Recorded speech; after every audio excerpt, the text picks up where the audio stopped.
नमस्कार, रोखठोकला आपलं स्वागत. मी डॉक्टर उदय निरगुडकर. भारतीय चित्रपट म्हणजे जणू भारताचं चित्रशिल्पच. इथं सिनेमाची एक परंपरा आहे आणि परंपरा म्हणजे जिवंत भूतकाळ. इथं चित्रपट केवळ व्यवसाय नाही, धंदा नाही, केवळ छंद नाही, तर भारतात चित्रपट म्हणजे एक धर्म आहे. धर्म 1913 साली पहिल्यांदा भारतात चित्रपट जन्माला आला. तेव्हापासून 100हून अधिक वर्ष सगळ्या जाती धर्माचे, पंथाचे, रंगाचे, वयोगटाचे, स्त्री पुरुष असे सगळे या धर्माचं नित्य नियमानं आचरण करत असतात. मग तो मूकपट असो, नाहीतर बोलपट, कृष्णधवल असो किंवा रंगीत किंवा अगदी तांत्रिकदृष्ट्या हॉलिवूडला तोंडात मारेल असा चमकदार चित्रपट. या चित्रपटांना जगवतात ते मायबाप प्रेक्षक. अगदी रस्त्यावरच्या बाजूला उभे केलेल्या तंबूतून, कनातीतून ते चकाचक मॉलमधल्या मल्टिप्लेक्सपर्यंत वेगवेगळ्या घटकांचं प्रतिनिधित्व करणारे हे प्रेक्षक सिनेमा जगतात आणि सिनेमा जगवतातही. सिनेमा प्रेक्षकांचं मनोरंजन करतो. अगदी मनमोहन देसाईंचा सिनेमा दैनंदिन वैयक्तिक आयुष्यातलं दुःख, दैन्य विसरायला लावतो, तर सत्यजित रेंचा सिनेमा तेच दैनंदिन दुःख, वैयक्तिक आयुष्यातलं दैन्य 70 mm पडद्यावर उभं करतो. या सिनेमातले कलावंत कोणत्या प्रकारचा विचार करतात आणि प्रेक्षक कोणत्या प्रकारचा विचार स्वीकारतात, यावरून एक प्रकारे आपल्या देशाचा सांस्कृतिक निर्देशांक ठरत असतो. इथं चित्रपटातल्या देखण्या अभिनेत्रींवर प्रेक्षक जीव ओवाळून टाकायला तयार असतात आणि दिसायला गोऱ्या गोमट्या, चिकण्या, 6 पॅक ॲप असलेल्या हिरोवर प्रेक्षक भाळून जातात. तसं तोंडावर देवीचे व्रण असलेल्या प्रतिभावान अभिनेत्याला देखील इथं स्वीकारलं जातं. सशक्त संहिता, कसदार अभिनय आणि कल्पक दिग्दर्शन हा कोणत्याही चित्रपटाचा खरा प्राण असतो. चित्रपटाचा जनमानसावर चांगला वाईट परिणाम होतो असं मानणारा एक वर्ग आहे. सात्विक आणि धार्मिक सिनेमे दाखवल्यानं समाजाची अभिरुची बदलेल अशी अपेक्षा आपल्याकडे बाळगली जाते, तर दुसरीकडं हिंसाचारी बिभत्स सिनेमामुळं समाज बिघडेल अशी भीती देखील इथं व्यक्त होते. एकीकडं नित्याचा मालमसला असला टिपिकल हिंदी सिनेमा, तर दुसरीकडं प्रादेशिक नेपथ्यानं सजलेला आणि प्रादेशिक अस्मिता जपणारा प्रादेशिक सिनेमा. एकीकडे गल्लाभरू 100 कोटी क्लबवाला सिनेमा, तर दुसरीकडे जीवनातली कलात्मकता सशक्तपणे चितारणारा सिनेमा. बॉक्स ऑफिसवर करोडोंची कमाई करणारा हिट चित्रपट किंवा बॉक्स ऑफिसवर सपाटून मार खाणारा फ्लॉप चित्रपट. चित्रपट कोणताही असो, त्यातला कळसाध्याय असतो ना, तो म्हणजे राष्ट्रीय चित्रपट पुरस्कार. सर्वांनाच श्वास चोखून धरायला लावतात ते हे पुरस्कार. यंदाच्या राष्ट्रीय चित्रपट पुरस्कारांची घोषणा शुक्रवारी झाली. यंदा बॉलिवूडच्या तुलनेत प्रादेशिक चित्रपटांनीच राष्ट्रीय पुरस्कारांमध्ये बाजी मारली. त्यातही मराठी चित्रपटाचं एक पाऊल पुढे असल्याचं पुन्हा एकदा सिद्ध झालं. श्यामच्या आईनंतर प्रदीर्घ काळानंतर श्वासला सुवर्णकमळ मिळालं, पण त्यानंतर देऊळ, किल्ला आणि आता कासवनं सुवर्णकमळावर आपलं नाव कोरलं. व्हेंटिलेटरसाठी राजेश मापुसकरांना सर्वोत्कृष्ट दिग्दर्शकाचा राष्ट्रीय पुरस्कार जाहीर झाला. याचा अर्थ मराठी सिनेमांसाठी सुवर्णकाळ खरंच आला असं घ्यायचा का? सैराटसारखा सिनेमा 100 कोटीच्या घरात पोहोचला. अनेक चित्रपटांनी 20-20, 25-25 कोटीची कमाई केली. म्हणजे मराठी सिनेमाला सुगीचे दिवस आले असं समजायचं का? करोडोंची कमाई करणाऱ्या बॉलिवूडपटांपेक्षा प्रादेशिक चित्रपटांचा दर्जा खरंच चांगला आहे का? असे राष्ट्रीय पुरस्कार विजेते चित्रपट बॉक्स ऑफिसवर हिट का बरं ठरताना दिसत नाहीत? हे चित्रपट प्रेक्षकांपर्यंत पोहोचतात का आणि प्रेक्षक ते स्वीकारतात का? चला, यासारख्या असंख्य प्रश्नांचा वेध घेऊयात आजच्या खास रोखठोक कार्यक्रमात. मराठी चित्रपटांना सुवर्णकमळ.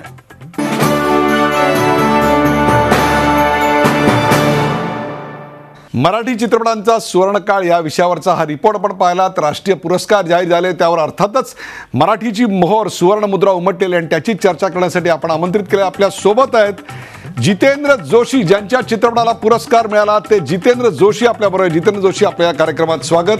आपल्याबरोबर आहेत दिग्दर्शिका, सुवर्णकमळ विजेता चित्रपट कासव याच्या दिग्दर्शिका सुमित्रा भावे मॅडम. सुमित्रा भावे मॅडम, आपलं या कार्यक्रमात स्वागत. आपल्याबरोबर आहेत चित्रपट विश्लेषक दीपक ठाकूर आणि चित्रपट समीक्षक गणेश मतकरी. तुमच्या दोघांचंही या कार्यक्रमात स्वागत. सर्वप्रथम सुमित्रा भावे, मनपूर्वक अभिनंदन झी24 सर्व प्रेक्षकांतर्फे. प्रथम डावीफा, मग देवराई, त्याच्यानंतर अस्तू, संहिता आणि आता कासव. जवळपास एखाद वर्षाच्या गॅपनं आम्हाला सुमित्रा भावे नावाची मॅजिक पुन्हा पुन्हा पाहायला मिळते. याचं रहस्य कशात आहे?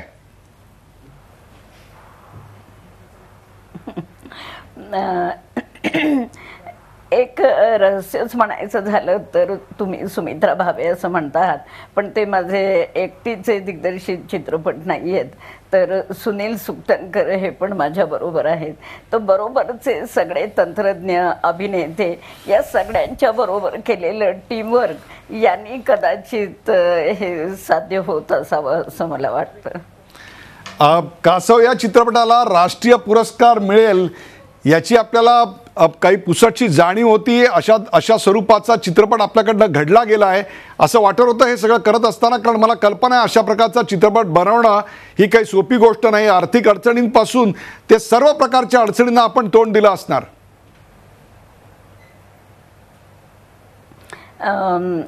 अगदी खरं आहे. पुसटची सुद्धा कल्पना नव्हती की आपल्याला पुरस्कार मिळू शकेल म्हणून. परंतु आर्थिक अडचणींच्या बद्दल म्हणाल तर मोजकं छोटं त्याचं बजेट केलेलं होतं आणि डॉक्टर मोहन आगाशे आणि डॉक्टर प्रकाश लोथे यांच्यासारखे निर्माते मिळाल्यामुळेच हे शक्य झालं. त्या दोघांनी इतका आमच्यावर विश्वास टाकला संपूर्णपणे.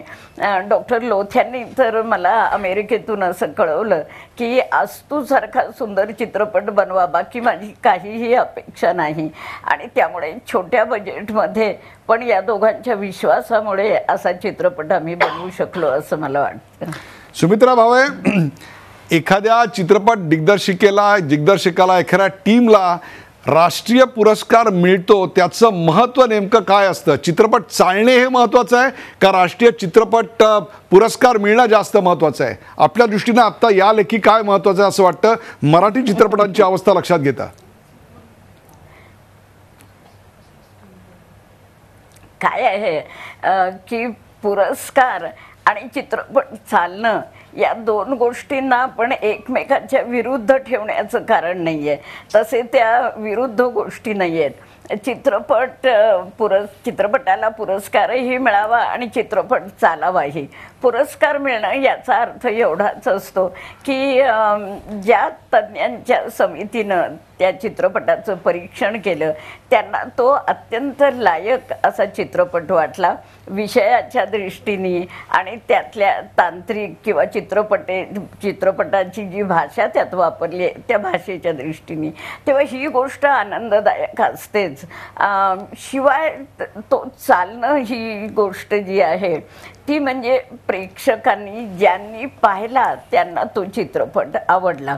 ज्यांनी पाहिला त्यांनी, असं मी मुद्दाम म्हणते आहे, कारण काही वेळेला प्रेक्षकांच्यापर्यंत तो चित्रपट पोचणं यात एक वेगळं अर्थकारण दडलेलं असतं. तो चित्रपट प्रेक्षकांपर्यंत जर पोचला नाही तर प्रेक्षकांना तो आवडला नाही असा त्याचा अर्थ नसतो.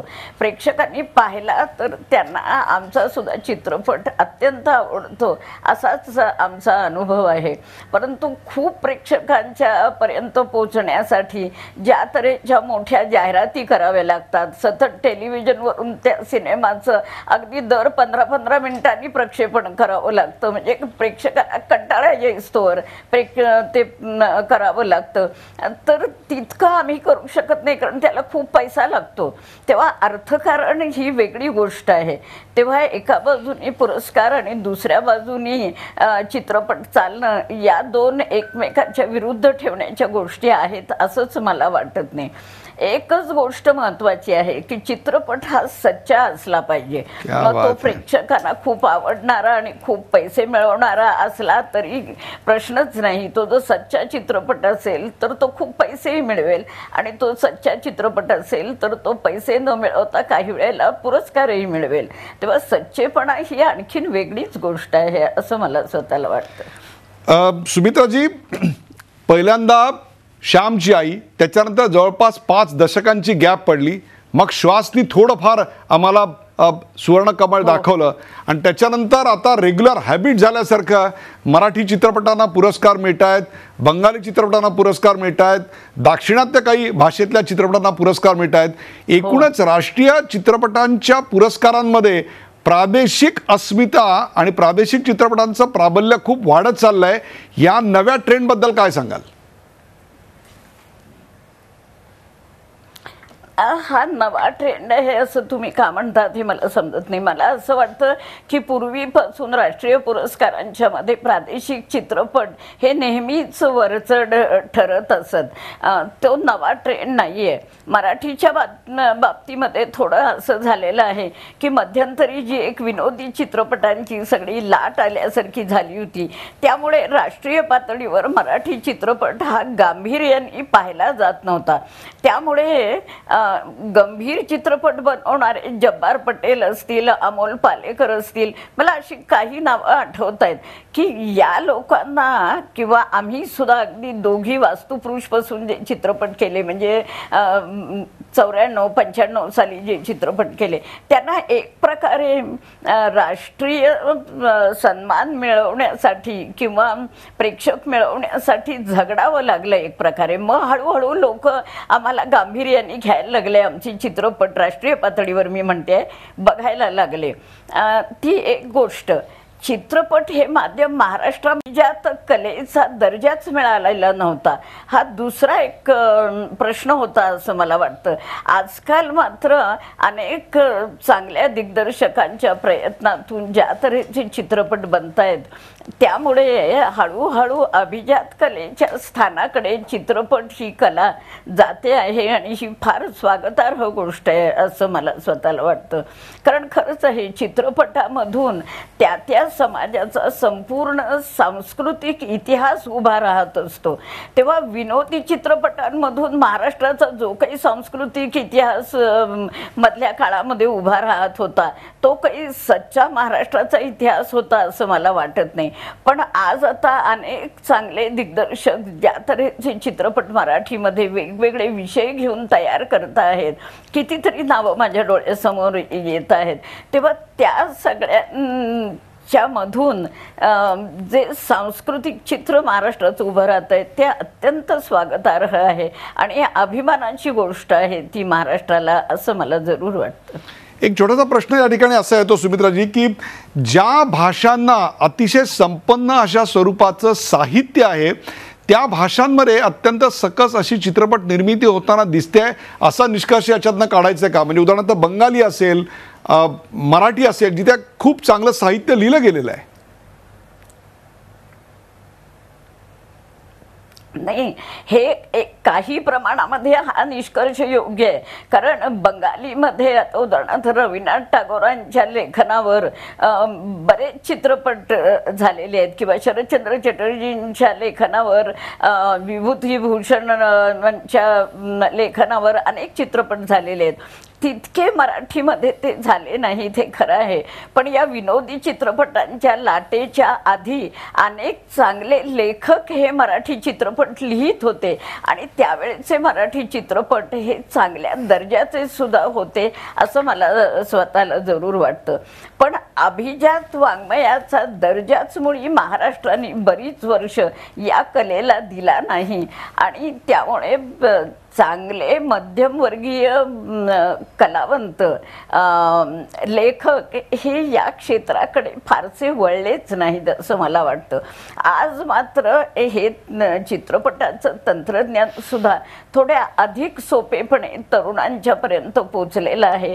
या तंत्रज्ञानाचं सामर्थ्य हे तरुणांना कळलेलं आहे, ते जागतिक पातळीवर जातं. यामुळे सुद्धा अनेक चांगले मराठी संवेदनशील तरुण या क्षेत्राकडे वळत आहेत. ही फार स्वागतार्ह गोष्ट आहे असं मला वाटतं. एक प्रकारे आपण या क्षेत्रातल्या ज्या चांगल्या पाऊलखुणा आहेत त्याचा एक प्रकारे मागोवा घेतलात.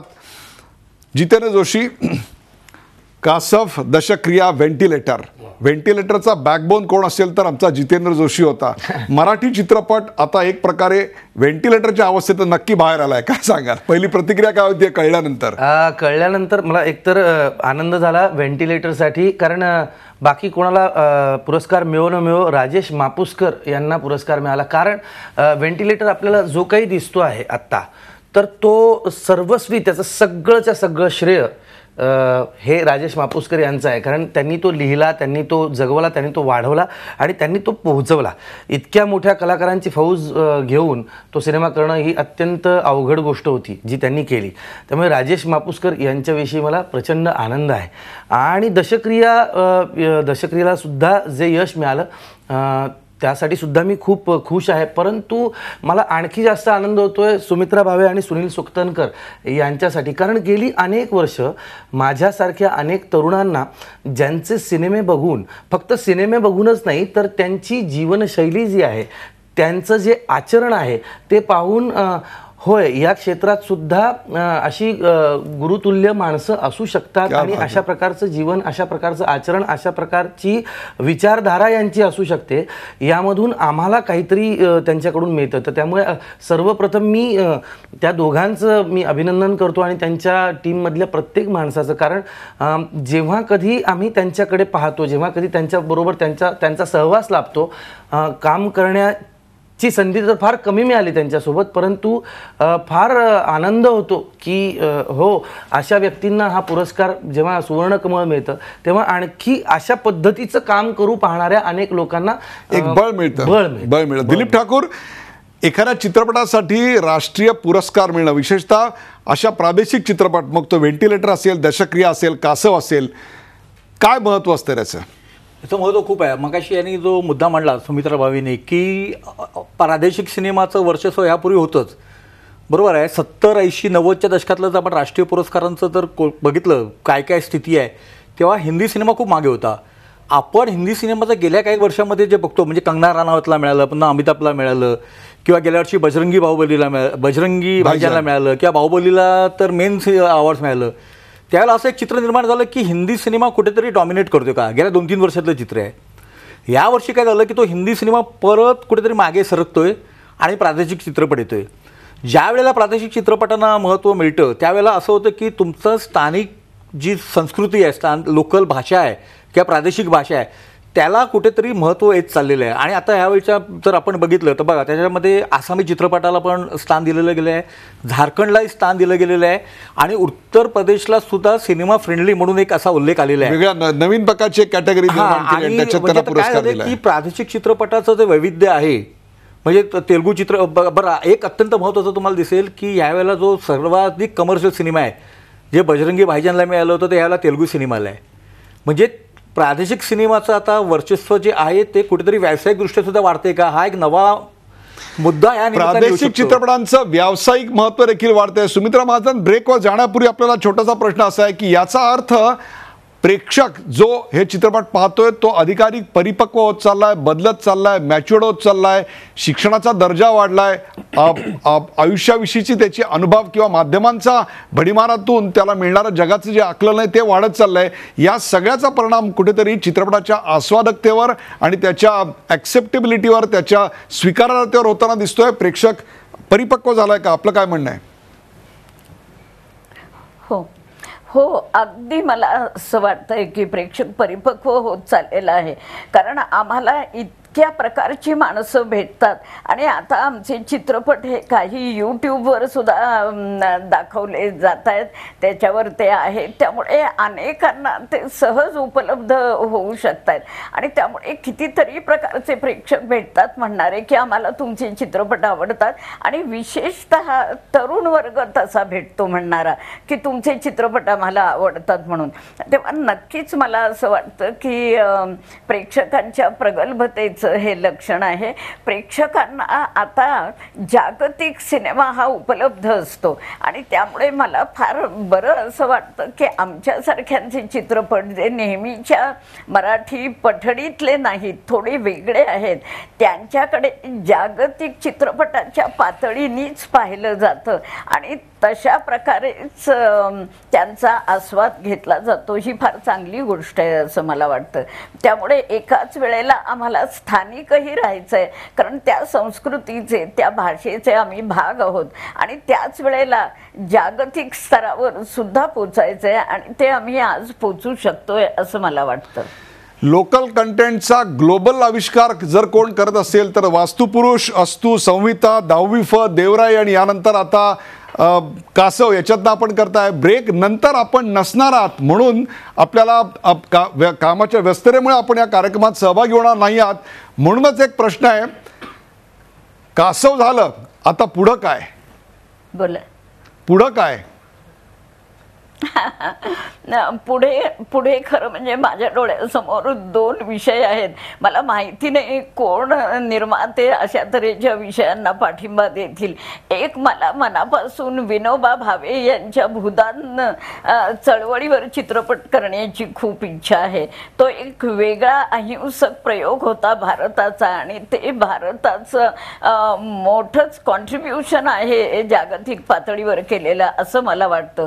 आणि दुसरा, मला ऐतिहासिक शिवाजी महाराजांच्यावर चित्रपट बनवायचा आहे.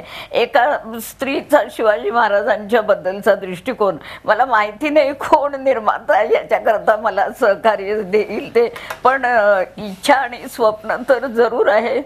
अगदी बरोबर. आपल्या सगळ्या टीमला पुन्हा एकदा शुभेच्छा. आणि ज्या भूमीमध्ये शिवाजी महाराजांच्या स्मारकासाठी हजारो करोडो रुपये खर्च होतात तिथे तुमच्या चित्रपटासाठी काही कोटी टाकणारे नक्की निर्माते निर्माण होतील अशी अपेक्षा बाळगूया. पुन्हा ज्याचा उल्लेख आता जितेंद्र जोशीने आवर्जून केला की ज्यांचं चित्रपट बनवणं आणि वैयक्तिक आचरण हे देखील आदर्श मानावं अशा ज्या काही थोड्या व्यक्ती आहेत त्यात सुमित्राजी आपलं एक नाव आहे. वेळ झाला का ब्रेकची? धन्यवाद सुमित्राजी या कार्यक्रमात सहभागी झाल्याबद्दल. वेळ झाला का ब्रेकची? कुठे जाऊ नका, पाहत राहा झी 24 तास. आपण पाहताय मराठी चित्रपटांचा सुवर्ण काळ.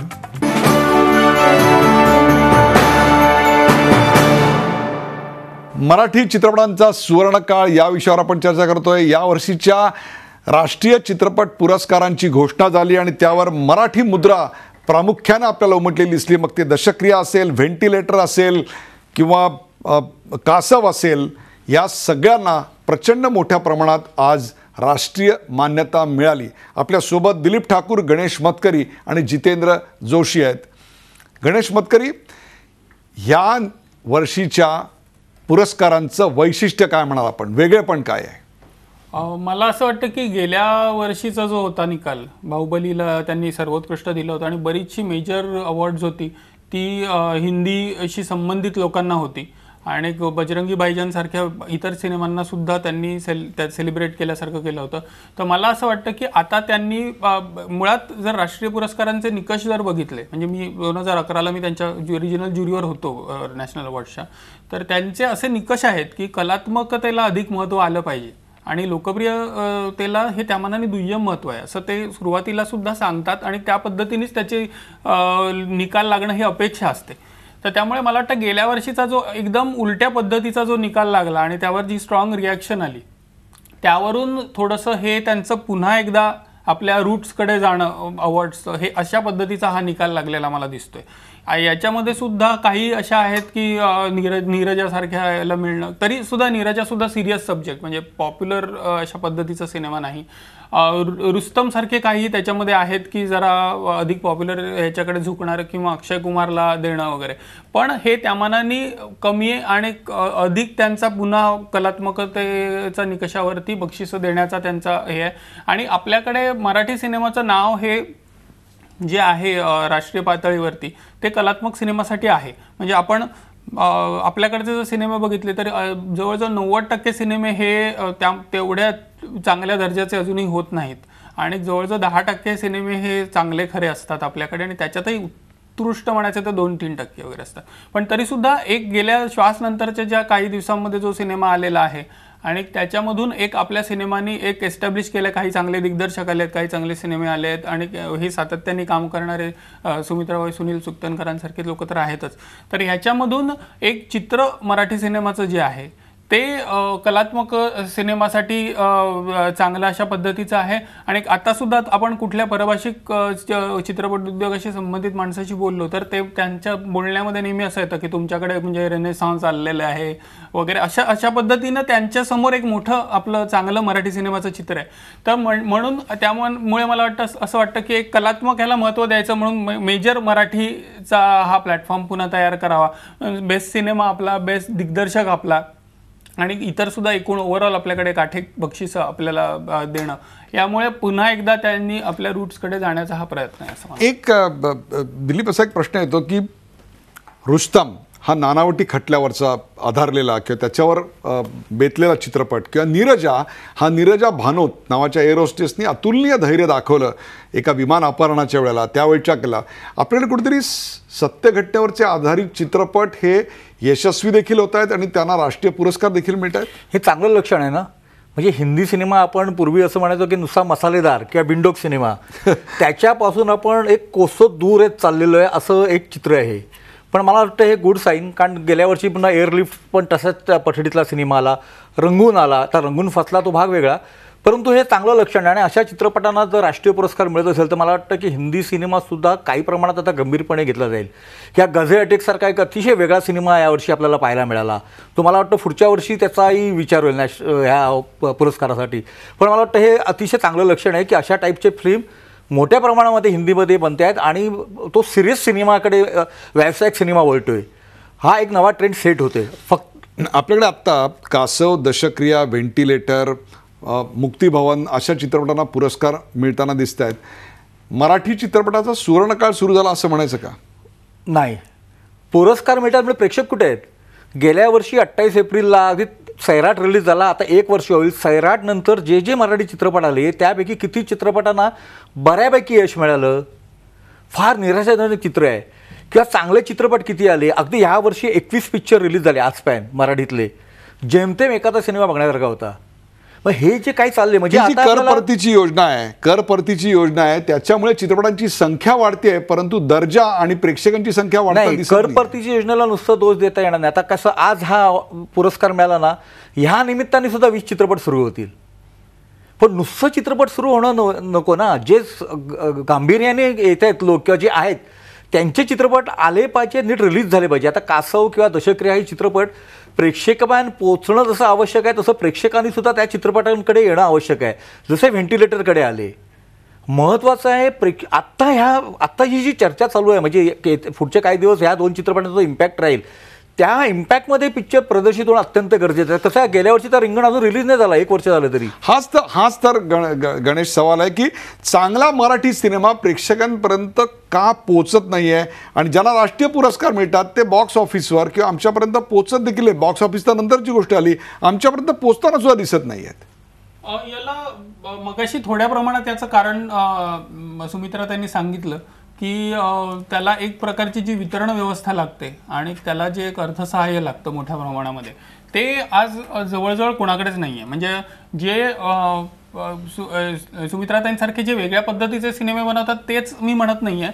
जनरली सुद्धा आता हे जे आता दिलीप ठाकूरांनी जी नावं काही सांगितली की गेल्या काही जानेवारीपासून जे आलेले सिनेमे आहेत, आत्तापर्यंत 21 जे सिनेमे आलेले आहेत, तर त्यांच्याकडे सुद्धा आपण जर बघितलं तर त्यांच्याकडे ती सस्टेनिंग पॉवर नाही आहे.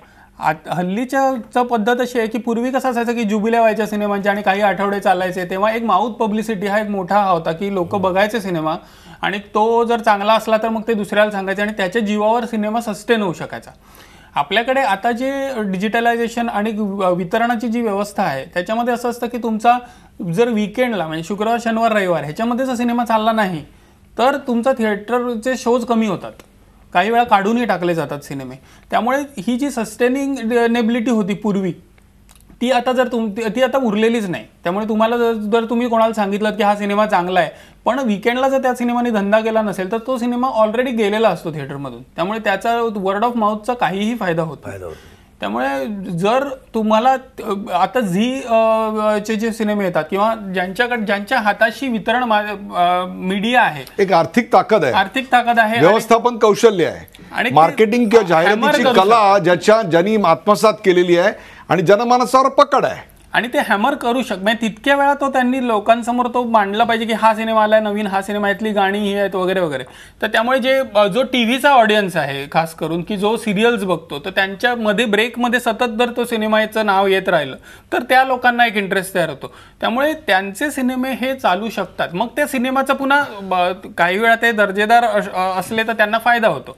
पण ते दरवेळेस त्याला एक कंटिन्युअसली ते कन्सिस्टंट असते जिथे असंही जिथे हा खरा एक सवाल आहे की प्रत्येक ब्रेकमध्ये सगळ्या चॅनलवरून जरी जाहिराती केल्या तरी देखील तो चित्रपट जर चांगला नसेल, त्याचा दर्जा जर उत्तम नसेल, तर no advertising can sell a bad product. exactly. त्यानुसार नुसती केवळ जाहिरात कला किंवा विक्रीत पैसे टाकून, डिस्ट्रीब्युशनवर पैसे टाकून चित्रपट चालू शकतो अशी परिस्थिती आहे? नाही, मला नाही वाटत. आपल्याकडे अनेक उदाहरणं अशी आहेत की खूप जाहिरात झाली आणि तरीसुद्धा त्या चित्रपटाला काही यश मिळालं नाही. रात्र व्हेंटिलेटरचं मी असं म्हणेन की व्हेंटिलेटर खूप चांगला चालला होता. नोटबंदी झाली आणि त्या नोटबंदीचा खूप मोठा फटका व्हेंटिलेटरला बसला. माझं आणखी एक त्याच्या पुढे जाऊन असं म्हणणं आहे की कासवसारखा चित्रपट, संहितासारखा चित्रपट, संहिताला मागच्या वर्षी राष्ट्रीय पुरस्कार मागच्या वेळेला शैलेंद्र बर्वेला, माझ्या मित्राला सर्वोत्कृष्ट संगीताचा पुरस्कार मिळाला. परंतु ते संगीत आज मार्केटमध्ये कुठे आहे? ते जर मला ऐकायचं झालं तर माझ्याकडे ती गाणी आहेत, पण इतर ठिकाणी कुठे आहे? किंवा मग हे चित्रपट चला रिलीज नाही होऊ शकत, ते टेलिव्हिजनवर तरी पाहायला मिळतील का आम्हाला? ते कुठल्या चॅनलनी ती जबाबदारी, म्हणजे ते आपली काही सामाजिक जबाबदारी आहे का त्याच्याविषयी की आपण ते अत्यंत महत्त्वाचा आणि सांस्कृतिकदृष्ट्या अत्यंत कळीचा मुद्दा जितेंद्रने आता मांडलेला आहे की अशा प्रकारचे चित्रपट लोकांपर्यंत पोहोचवण्याकरता वितरकांची आणि त्याहीपेक्षा सुद्धा वितरक कंपन्यांची काही जबाबदारी आहे की नाही, की माध्यमांची जबाबदारी आहे की नाही. आता सुमित्रा जींनी एक आणखीन मुद्दा मांडला आणि तो म्हणजे त्यांना मी असं विचारलं की पुढचा चित्रपट कुठला करायचा आहे, तर त्यांनी तो भूदान चळवळ म्हणजे एक प्रकारे विनोबा भावे या विषयावर त्या आलेल्या होत्या आणि त्या चटकन मला आठवलं की अशा प्रकारे बायोपिक ज्याला आपण म्हणतो ते बायोपिक हे लोकांना चटकन आकर्षित करतात. अशाच एका बायोपिकमध्ये अतिशय सुंदर चित्रपट आणि अतिशय सुंदर काम जितेंद्रनी केलं होतं आणि तो म्हणजे तुकाराम. बायोपिक लोकांना आवडतात, बायोपिक लोकांवर मोहिनी घालतात. Biopic is what your heart is. मला असं वाटतं की म्हणजे स्वतःला माझं अभिमानानं सांगण्याची गोष्ट नाही, पण माझं वाचन फार म्हणजे गणेशच्या बाजूला बसलो मी, तर त्यामुळे माझं वाचन काहीच नाही याच्या. परंतु मला लमाण जेव्हा मी हातात घेतलं पुस्तक तेव्हा मी एका बैठकीत ते वाचून काढलं. किंवा चार्ली चॅपलिनचं भादखेरांनी लिहिलेलं हसरे दुःख मी एका बैठकीत ते वाचून काढलं. मला बायोपिक स्वतःला म्हणजे त्या आयुष्यात डोकावण्याची संधी मिळते ना, आणि ते संपूर्ण तो जीवनपट आपल्या पुढे उलगडला जातो, तर मला ते फार स्वतःला खूप आकर्षित करतं. आता मला ठाऊक नाही की ते त्याला यश किती मिळतं, कारण तुकारामला सुद्धा व्यावसायिक तिकीट खिडकीवर तितकं काही धुवाधार यश मिळालेलं नव्हतं. हा, अर्थात चंद्रकांत कुलकर्णींनी मला ती भूमिका दिली आणि ती करवून घेतली माझ्याकडून, त्यामुळे त्याचं श्रेय हाच तर खरा मुद्दा आहे आणि तो तिघांकडून मला जाणून घ्यायचा आहे. कोणत्या प्रकारचा चित्रपटासंदर्भातला विचार कलावंत करत असतात, मग ते जितेंद्रसारखे कलाकार असतील चित्रपटात काम करणारे किंवा सुमित्राताईंचे, चंद्रकांत कुलकर्णीसारखे चांगले दिग्दर्शक काय प्रकारचा विचार करतात आणि प्रेक्षक काय प्रकारच्या विचार केलेल्या सादर केलेल्या चित्रपटाला स्वीकारतात, याच्यावर गणेशजी त्या देशाचा, त्या भाषेचा किंवा त्या भाषा बोलणाऱ्या समूहाचा, प्रदेशाचा, राज्याचा एक सांस्कृतिक निर्देशांक ठरत असतो, त्याची कल्चरल टेस्ट ठरत असते, त्याचं महत्त्व ठरत असतं. काय वाटतं? हो, ठरत असतं. फक्त आपल्याकडे असं आहे की आपली जी ओळख आहे नॅशनल लेवलवरती आणि खरं म्हणजे इंटरनॅशनल लेवलवरती सुद्धा, ती बॉलिवूडनी थोडी हायजॅक केल्यासारखी केली आहे. म्हणजे खरा आपला सिनेमा कुठे आहे, तर खरा आपला सिनेमा हा प्रादेशिक सिनेमा हाच खरा आहे. म्हणजे वेगवेगळ्या ठिकाणी सगळीकडे जे वेगवेगळ्या प्रदेशांमध्ये जे सिनेमे बनतात त्याच्यातून आपली खरी ओळख दिसते. पण बाहेरच्या देशांमध्ये जर आपण बघितलं तर त्यांना अजूनही शाहरुख खान आणि अशा पद्धतीची नावच त्यांच्यापर्यंत पोहोचलेली असतात आणि तोच सिनेमा त्यांना खरा वाटतो. आणि याबद्दल वेळोवेळी जे सिनेमामध्ये आता अदूर गोपालकृष्णनसारखे लोक किंवा गिरीश कासारवल्लींसारखे लोक हे सातत्याने याविषयी बोलत असतात की ओळखा की तुमची खरी ओळख कुठली आहे, आणि प्रेक्षकांनी ही ओळखली पाहिजे. खरं म्हणजे सिनेमा बनवणाऱ्यांचं कसं असतं, आता आपल्याकडे मराठीमध्ये सुद्धा आपण जर बघितलं तर श्वास नंतरच्या काळामध्ये बरेचसे दिग्दर्शक आपल्याकडे नावं आपल्याला आहेत की जी आलेले आहेत आणि ती चांगल्या पद्धतीचे, वेगळ्या पद्धतीचे सिनेमे करण्याचा प्रयत्न करत आहेत, पण ते सिनेमे सस्टेन तेवढ्या प्रमाणात होत नाहीत कारण प्रेक्षक प्रतिसाद नाही. ही वितरण हा त्यातला एक भाग झाला, किंवा मगाशी आपण जे बोललो की जाहिरात करणं न करणं वगैरे. पण प्रेक्षकांचा म्हणजे आता बऱ्याच वेळा अशा पद्धतीचं आपण सोशल नेटवर्कवर वगैरे समजा आपण लिहिलं की अमुक अमुक सिनेमा चांगला आहे आणि तो बघायला हवा सगळ्यांनी आवर्जून वगैरे, तर मग त्यांचं असं चालू होतं लोकांचं की मग तो आम्हाला ती सोयीची वेळ नाही आहे किंवा थिएटर लांब आहे वगैरे. हे सगळे मुद्दे आहेत. हे त्या मानाने लोकांनी आता बघायला पाहिजे की आपली महत्त्वाचं सध्या काय आहे की आपल्या सिनेमाची एक ओळख तयार होणं मराठी सिनेमाची, आणि ती ऑलरेडी त्याला एक नॅशनल लेवलवरती ती झालेली आहे आणि त्याच्यात कामं करणारे लोक आहेत आणि चांगले सिनेमे येत आहेत. तसं असताना मग प्रेक्षकांकडून काहीतरी एक प्रतिसाद त्यांच्या बाजूने एक इनिशिएटिव्ह आला पाहिजे की त्यांनी जाऊन सिनेमे बघणं. हा वेगळा सिनेमा आहे. आता कासव फॉर एक्झाम्पल, कासव असेल तर तो सिनेमा बघणं, किंवा कोर्ट असेल, कोर्ट गेल्या वेळेस जेव्हा होता तेव्हा सुद्धा आता कोर्टचं जर आपण रिलीज झाल्यावर बघितलं तर कोर्टला किंवा फॅन्ड्री यासारख्या सिनेमांना उलट निगेटिव्हच रिएक्शन्स त्याच्यामध्ये होते. म्हणजे सोशल नेटवर्कवरती त्याच्या विरोधात. आणि मग कोर्टच्या वेळी तर असंही होतं की आम्हाला त्याला नाही आवडला असं म्हणण्याचा अधिकार नाही का वगैरे, असं लोकांनी उलट्याच दिशेने टँजन्शियली सुरू केलं. तर असं न करता त्यांनी त्याच्यामध्ये लोकांनी मुळात त्याच्यामधून आपल्याला काय बघण्यापेक्षा दिग्दर्शकांनी काय सांगितलंय हे बघण्याचा प्रयत्न केला पाहिजे. कारण तुम्ही तुमचं मत त्याच्यावर जर लादलं तर ते त्यांनी जर दिग्दर्शकाला ते म्हणायचंच नसेल तर ते पोचणारच नाही तुमच्या. जितेंद्र, यश मिळवणं एक बाब आहे आणि यश सातत्यानं मिळवणं आणि टिकवून ठेवणं ही दुसरी बाब आहे. राष्ट्रीय पुरस्कारांच्या बाबतीत मिळतंय. How do we keep repeating it? हे आपण सातत्य काय टिकवण्याकरता काय करावं लागेल? मला असं वाटतं ना की आपण पुरस्कारांचा विचार न करता आपण जी कथा आपल्याला भिडते, आपल्या आत खोलवर जाऊन रुजते. मी माझ्यापुरतं बोलतो, मला इतरांचं माहीत नाही, मी सल्ला देण्याइतपत मोठाही नाही. मला असं वाटतं आंखो देखी नावाचा मी सिनेमा पाहिला ना, तो माझ्या हृदयातून अजून उतरलेलाच नाही. मला माहित नाही त्या सिनेमाला कुठलंच व्यावसायिक किंवा अवॉर्ड्स मिळाले नाहीत, परंतु मला त्या संजय मिश्राचं काम अजूनही गेलेलं नाही. मी अलीगढ नावाचा सिनेमा पाहिला, मला आश्चर्य वाटतंय की मनोज वाजपेयी ह्याचा नामोल्लेख सुद्धा नाही. मनोज वाजपेयी ज्या दिवशी मला दिसेल तर मी पाय धरणार आहे त्याचे. असं काम, इतकं जबरदस्त काम, भूमिकेच्या अंतरंगात शिरणं बिरणं जे काही लिहितात ना, मला माहीत नाही की असं काम मी कित्येक वर्षात कोणाचं पाहिलेलं नाही. अलीगडला मनोजला पुरस्कारच नाही. माझा मुद्दा असा आहे, पुरस्कार मिळतील मिळणार नाहीत. व्यवसाय हा व्यवसाय आहे, त्यामुळे दुर्दैवानं अशी गोष्ट ना की व्यवसाय झाला तरच पुढे तो चित्रपट करता येईल. परंतु एक गोष्ट विसरून चालणार नाही, आता माध्यमं बदलत आहेत. आता यूट्यूबवर एखाद्या मुलाला वाटलं आयफोन घेऊन तो शूट करू शकतो, तो ते शूट करून शॉर्ट फिल्म म्हणून टाकू शकतो आणि लोक घर बसल्या ते पाहू शकतात. त्यालाही डाटा लागतो वगैरे, ठीक आहे, परंतु तुम्ही आतमधली जी धडपड आहे, पोटातली भूक आणि डोळ्यातली स्वप्न आणि हृदयातली आग, ती तुम्ही थांबवू शकणार नाही. ज्यांना जे पोचवायचंय ते पोचवतीलच.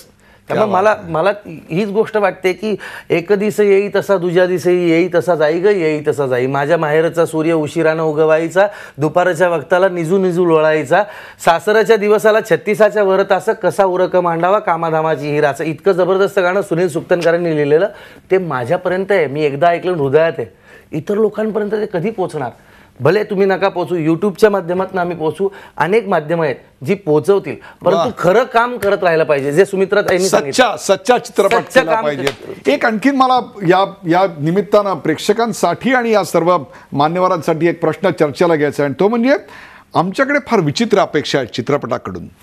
म्हणजे जनमानसावर चित्रपटाचा परिणाम पडतो, त्याचा इम्पॅक्ट आहे, याच्याविषयी काही शंका नाही, त्यात काही दुमत असायचं कारणच नाही. परंतु धार्मिक आणि सात्विक अशा स्वरूपाचे चित्रपट दाखवले की समाज सत्प्रवृत्त होईल, आणि हिंसेनं भरलेले चित्रपट दाखवले की समाज हिंसेच्या मार्गाकडे वळेल, असं मानणारा एक फार मोठा वर्ग आहे. त्यातले काही पॉलिसी मेकर्स पण आहेत, आणि त्याच्याप्रमाणे आपल्याकडे अनेक पॉलिसीसुद्धा डिझाईन केल्या जातात किंवा न्यायालयाचे निकाल पण आलेले दिसतात. या मानसिकतेतून बाहेर पडण्याची काही चिन्ह आहेत दिलीप? नाही, आपला प्रेक्षक जर ना, आपण प्रेक्षकांबद्दल म्हणतो, आपला प्रेक्षक त्याला जो सिनेमा आवडतो तो खरा सिनेमा. म्हणजे तो एकेकाळी त्यांनी मनमोहन देसाईंचा सिनेमा डोक्यावर घेतला, दादा कोंडकेचा सिनेमा डोक्यावर घेतला, राज कपूरचा सिनेमा डोक्यावर घेतला. आता काय झालं माहिती आहे ना, आता माध्यमं वाढलीत, हे चांगलं आहे की वाईट आहे मराठी सिनेमासाठी, हा एक नवा प्रश्न येणार आहे. माध्यमं वाढल्यामुळे म्हणजे मनोरंजनाची माध्यमं वाढली, म्हणजे आता सोशल साईट आले, आपण ते पब्लिसिटीसाठी वापरू वगैरे, ठीक आहे, पण लोक त्याच्यातच गुंतून पडले तर थिएटरकडे कधी येणार? हा प्रश्नच आहे ना. म्हणजे आपण असं म्हणतो की पब्लिसिटी खूप झाली पाहिजे, पब्लिसिटी करण्यासाठी माध्यमं आहेत, पण त्याच्यात जर तुमचा सिनेमा संपणार असेल किंवा अडकणार असेल तर तो सिनेमा कधी पोहोचणार? असा एक नवीन प्रश्न मला वाटतं यापुढे येण्याची शक्यता आहे. आणि आता मराठी सिनेमाचा आपण म्हणतोय की दर्जा वाढतोय वगैरे, पण जे काही गेल्या काही दिवसात आम्ही जे काही चित्रपट बघतोय गेल्या वर्षभर 1.5 वर्षामध्ये, ते मला तरी अशात एक चित्र फारसं दिसत नाही आहे. गणेश आणि मी आम्ही एकत्रच असतो सिनेमाला आणि अगदी 10तून किंवा 15तून एक बरा सिनेमा बघायला मिळतो. हे जे काही थोडीशी गळती लागली आहे त्याचा कुठेतरी गांभीर्याने विचार व्हावा. अवॉर्ड्स मिळाले, कौतुक होते, आज आपण उदोउदय करतोय, पण प्रेक्षकच येत नाही आहे, तर ह्या कौतुकाचा काय उपयोग आहे, हा एक नवा प्रश्न माझ्या मते असा निर्माण झालेला आहे. प्रेक्षको, मराठी चित्रपटांचा सुवर्णकाळ या विषयावर रंगलेली ही चर्चा याच नोटवर संपावी असं मला पहिल्यांदा वाटलं होतं आणि दिलीप ठाकूर यांच्यासारख्या एका ज्येष्ठ चित्रपट विश्लेषकानं बरोबर त्याच मुद्द्यावर ते आणलं. राष्ट्रीय पुरस्कारांमध्ये कासव चित्रपटाला मिळालेलं सुवर्णकमळ हे माझ्या एकटीचं यश नाही, तर ते अख्ख्या टीमचं यश आहे. त्यामुळेच ते साध्य झालं. छोट्या बजेटमध्ये देखील अत्यंत उत्कृष्ट उत्तम सिनेमा बनवता येऊ शकतो. त्यामुळेच हे सगळं लोकांच्या समोर आता आलं आणि सिद्ध झालं, याचा आनंद आहे, अशी भावना सुमित्रा भावेने यांनी व्यक्त केली. एखाद्या सिनेमाला पुरस्कार मिळणं आणि तो सिनेमा चालणं या दोन्ही गोष्टी शक्य आहेत, फक्त तो सिनेमा सच्चा असायला हवा, असं त्या म्हणाल्या. राष्ट्रीय पुरस्कारांमध्ये प्रादेशिक चित्रपट नेहमीच वरचढ ठरलाय.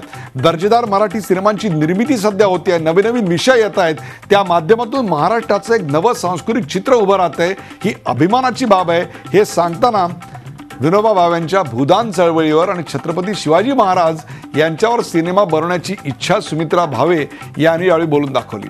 व्हेंटिलेटर सिनेमाचे दिग्दर्शक राजेश मापुसकर यांनी दिग्गज कलाकारांची फौज घेऊन हा सिनेमा बनवला. त्यामुळे या पुरस्काराचं जर श्रेय कोणाला असेल तर ते त्यांनाच आहे आणि राष्ट्रीय पुरस्कारामुळं त्यांना आणखीन बळ मिळेल, अशी भावना जितेंद्र जोशी या एका सक्षम अभिनेत्यानं बोलून दाखवली. तर हिंदी सिनेमाला मागे टाकून आता प्रादेशिक सिनेमा पुरस्कारांमध्ये बाजी मारतोय. त्या भाषेला आणि संस्कृतीला त्यामुळे महत्त्व येत आहे आणि विशेष म्हणजे पुरस्कार विजेते चित्रपट काही प्रमाणात व्यावसायिकदृष्ट्या सुद्धा यशस्वी होताना दिसत आहेत. याकडे दिलीप ठाकूर यांनी लक्ष वेधलं. तर पुरस्कार विजेत्या सिनेमांना प्रेक्षकांनी उचलून धरलं पाहिजे. लोकल कंटेंट ग्लोबल इतकाच महत्त्वाचा आहे, असा मुद्दा गणेश मतकर यांनी मांडला. प्रेक्षको, सिनेमाचं विश्व म्हणजे एक मोठी जत्रा असते, जत्रा. तिथं व्यावसायिक गणितं असतात, तशी प्रादेशिक वैशिष्ट्य सुद्धा असतात. गेली 100 वर्ष या सिनेमानं भारतातल्या 125 कोटी लोकांवर गारूड घातलंय. सिनेमातले डायलॉग्स, गाणी, नायकाची समाज बदलून टाकण्याची इच्छाशक्ती आणि तसं केलेलं काम, हे सगळं अस्सल इथल्या मातीतलं असतं. हे विश्वही खरं आहे आणि हे विश्वही खोटं आहे. इथं नकली माले आहे, तसंच असली सोनंही आहे. त्याच सोन्याचा गौरव राष्ट्रीय पुरस्कारांच्या रूपानं सुवर्ण कमळाच्या रूपानं झाला. प्रेक्षको, इतिहास माझ्याप्रती दयाळू असेल कारण तो मी स्वतः लिहिलेला असेल, असं एकदा विन्स्टन चर्चिल म्हणाले होते. आज या राष्ट्रीय पुरस्कारांच्या रूपानं ज्यांना हा मानसन्मान मिळाला आहे त्यांचं नाव देखील इतिहासात असंच सुवर्णाक्षरानं कोरलं जाईल, एवढं निश्चित. हां, आता ह्या आमच्या सुवर्णकारांना तुमची साथ मिळावी, प्रेक्षकांची साथ मिळावी, तरच खऱ्या अर्थानं मराठी चित्रपटाला सुवर्णकाळ आला असं म्हणता येईल. निर्मात्यांनी, कलावंतांनी, दिग्दर्शकांनी एक पाऊल पुढे टाकलंय. आता एक पाऊल पुढे टाकायची जबाबदारी तुमच्यावर आहे. या कार्यक्रमात सहभागी झालेल्या सर्व मान्यवरांचे आभार. ताज्या बातम्यांसाठी पाहत राहा झी24 तास. राहा एक पाऊल पुढे.